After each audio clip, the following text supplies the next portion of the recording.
On his way to an interview for a new job, Kintaro nearly has an accident with a buxom blonde driving a yellow sports car.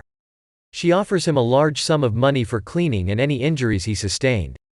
After having his bike looked at by a local mechanic and seeing him being shaken down by Yakuza, Kintaro goes to his job interview at a computer software company, in spite of the fact that his prior experience with computers amounted to a keyboard he drew on a sheet of paper. To his simultaneous delight and horror, the CEO of the company is the blonde bombshell from earlier. He manages to convince her to hire him as a janitor. After a series of incidents ranging from getting caught messing around with the CEO's private toilet and his lack of skills with a computer coming to light, Kintaro ends up getting fired when, in a misguided attempt to conserve electricity, he unplugs a file server, inadvertently destroying all the work the company had done developing a new program. After a week of vainly trying to rebuild the program from scratch, one of the workers receives a disk from Kintaro that has a copy of the program they had been working on. Kintaro's version actually proves to be more user-friendly and aesthetically pleasing. In the short time that Kintaro had been employed with the company, he had learned about computer programming, taking notes all the while and using them to rebuild the program by himself. When the CEO tries to find Kintaro, she finds the bike shop owner, who also wants to thank Kintaro for giving him the money the CEO gave him earlier to pay off his debt. Alas, Kintaro had already moved on by this point. Kintaro has taken up work for Juzo Katsuda, an incumbent mayor with ties to the Yakuza running for re-election. During his tenure aiding in the mayor's campaign, he becomes smitten with Katsuda's daughter Naoko. When he volunteers to cover for a housekeeper in order to get close to her, Naoko begins to tantalize him.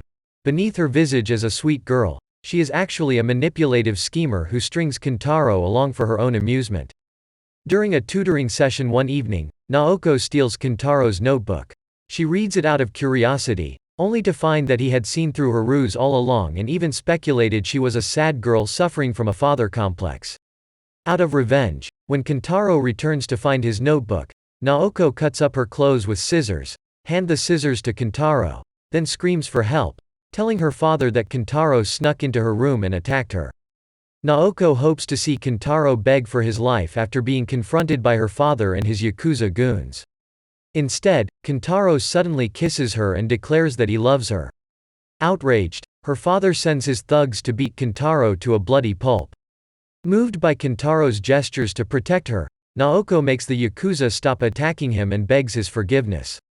With Katsuda re-elected, Kintaro moves on to his next job. Naoko meets with him one last time before he leaves and thanks him for all he had done, as well as promising her virginity to him when next they meet. Kintaro takes up work as a cook at a noodle restaurant, where the owner and head cook has been rendered unable to work due to a car accident breaking his arm. Kintaro befriends the head chef's daughter, Noriko, a kind-hearted young woman with a love for flower arrangement. Kogure, a local businessman, pays the restaurant a visit. He appears to have affections for Noriko, and proposes to her one day on a date. In truth, as Kintaro would soon learn, he's a notorious gangster who plans to marry Noriko, buy out her father's business, then divorce her and is responsible for her father's injury. After thwarting Kogure's attempts to take Noriko's virginity while they were at a horse race, Kintaro tries to convince Noriko that she shouldn't marry Kogure, but only upsets her in trying. Kogure asks for Noriko to visit him by his ship one evening, but Kintaro arrives ahead of her, begging him to not break her heart. Noriko ends up hearing Kogure say some very disparaging remarks about her. Angry that Kintaro thwarted his scheme, Kogure lashes out, but Kintaro manages to use the kenpo he learned to subdue the Kogure. With her father's broken arm healed and able to cook again, Kintaro moves on to the next job.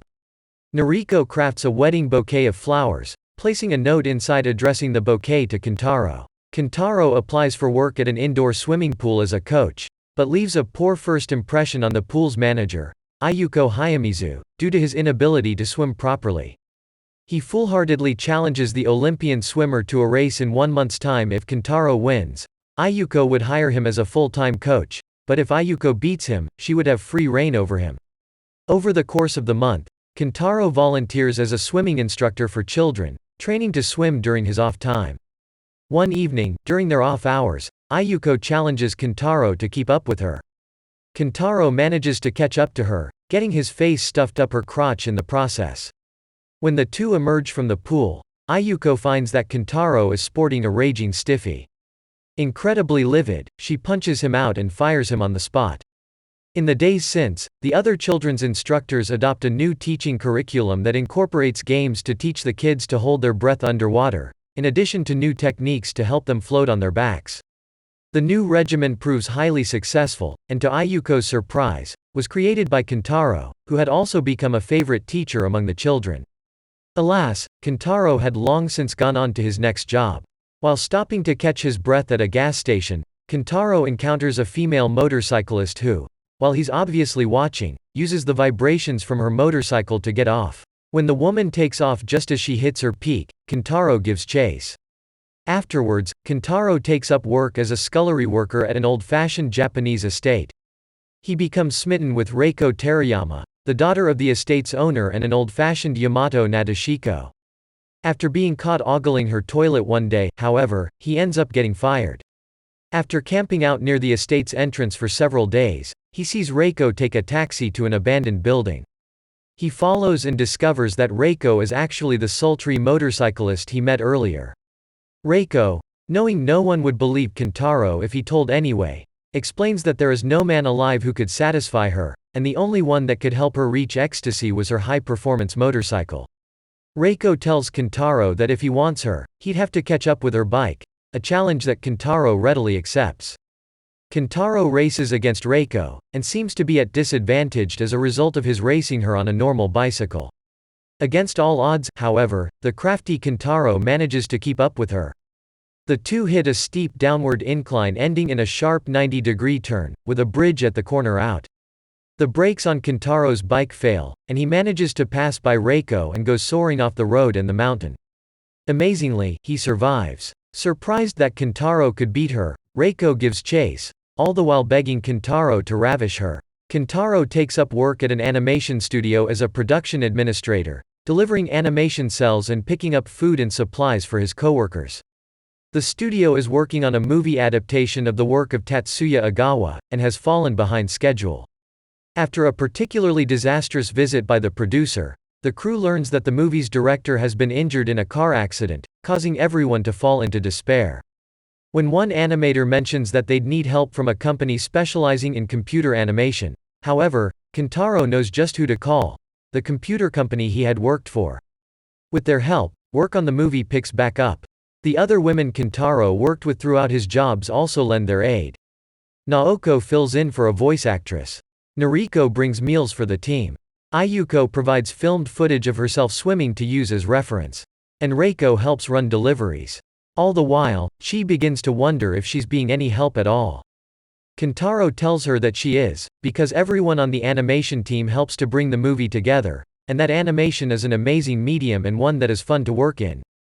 Spurred by Kintaro's words, she also gives the movie her all. The movie is finally ready for a test screening, just in time for the deadline.